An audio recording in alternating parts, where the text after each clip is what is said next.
บายดีเนาะมื้อนี้ออกหาอยู่หากินคือเขาเป้าหมายมื้อนี้สิไปเบิ่งมากกันมักปังปีนี้ยังบ่ทันยิงจากบ้านปีนี้นะเอาไปสุดก้อนเลยแม่นเห็นห้อยมันกินแกนทางในมาละตอนนี้ก็ได้ประมาณ2 อาทิตย์น่าจะมีบางต้นสุกแล้วเดี๋ยวไปซอกเบิ่ง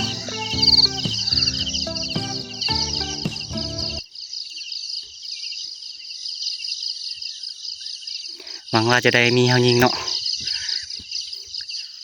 ต้นผักอันนี้ผักจองกินแล้วนอนรับดีได้ร้ายขนาดยำลงนะพุ่นเฟือกอะไรมาพุ่นเยี่ยมได้อาบน้ำอีกแล้วมื้อนี้นะมื้อใดเกี่ยมอาบน้ำใครแต่เอาคันห่มมาน้ำมื้อนี้นะ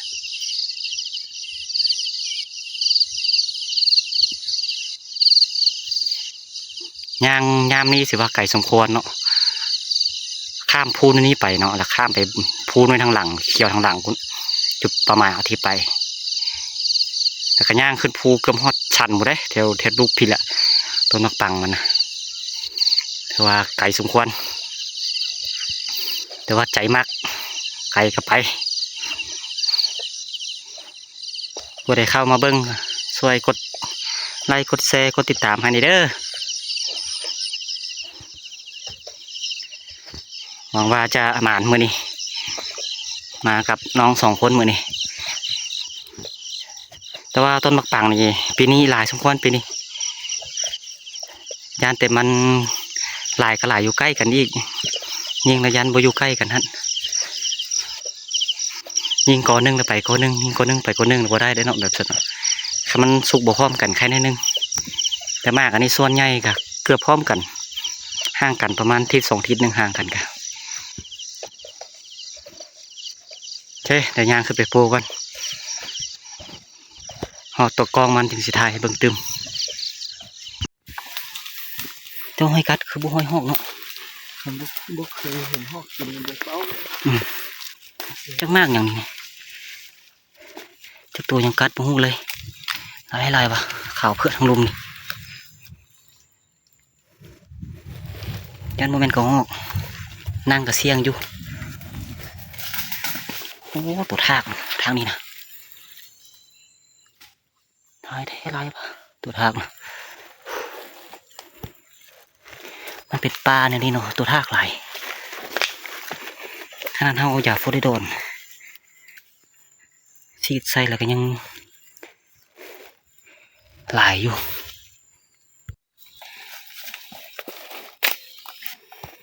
เบิ่งหมักไฟตัวนี้เฮงกระเต็กหอยกินนะขาวเพื่อโอ้เมื่อไรวะเอาเลาะยิงเลยได้สบายเลยแถวนี้นะหอยกินเตลบอนโอ้เป็นตะนั่งอยู่ตัวนี้นะหอยกินนี่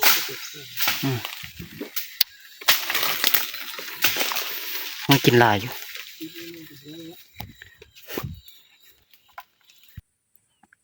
มีทั้งหอยหงิ่นหอยอันก็หอกเลยว่าเลนตัวนี้หอยบีบนี่สิเป็นหอยหงิ่นโอ้หอยบักหลายเฮ็ดจังใดเนาะใจนึงกะจะขึ้นไปเทิง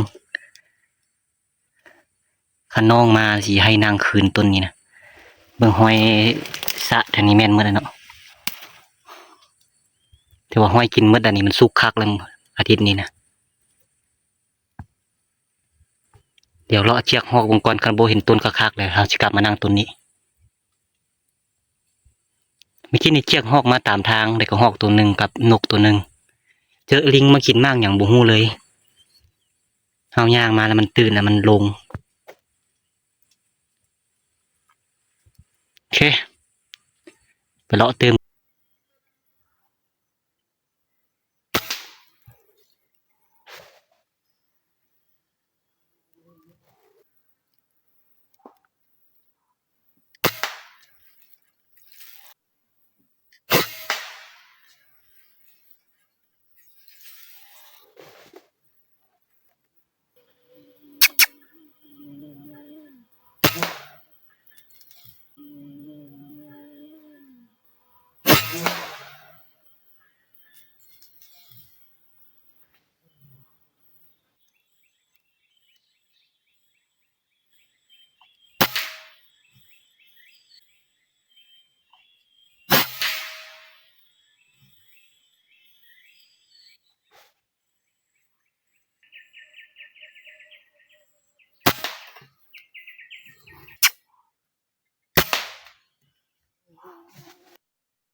มาเก็บกระหอกเนาะ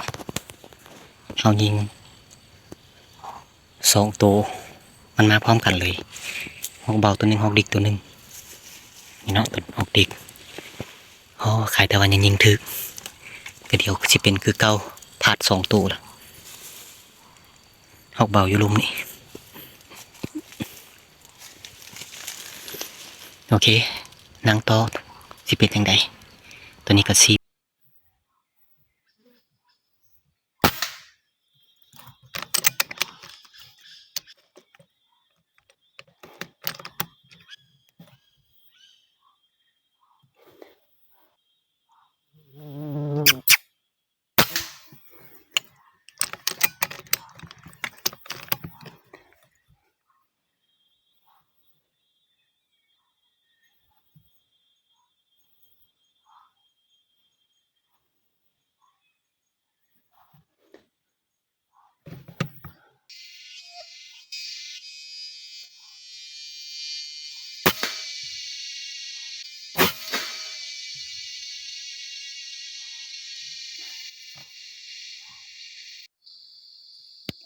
โอเคข้ามเลยเนาะ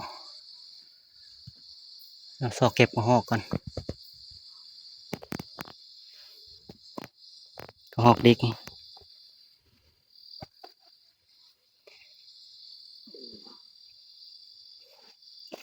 มื่อนี้เสียกระหอกลายมื่อนี้ยิงไปถึงจุดสำคัญ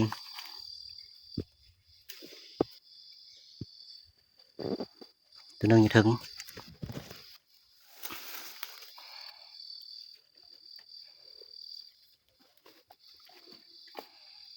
ตัวหนึ่งตกสนิทเลยเฮ้ยตัวสุดท้าย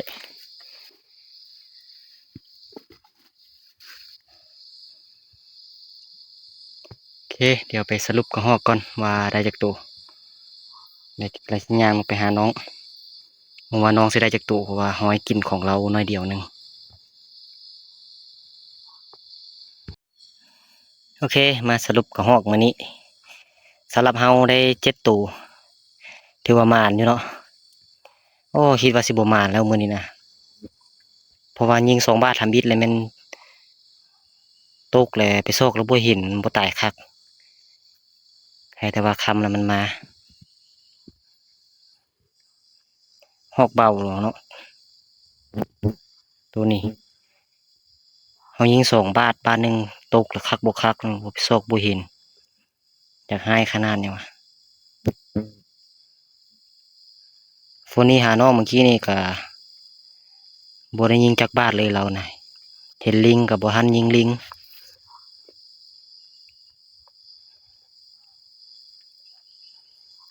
สีการลงไปหาเราแล้วบาดนี้คือสิบ่ได้ยิงหยังดอกคำเพราะเดือนแจ้งแน่ก็สิได้ปิดคลิปซำนี้เนาะมีโอกาสสุดหน้าจะมาล่าใหม่สิมาต้นเก่าต้นนี้แหละเพราะว่าก็หอกก็ยังหลายอยู่แน่มากปังก็ยังบ่สุกคักโอเค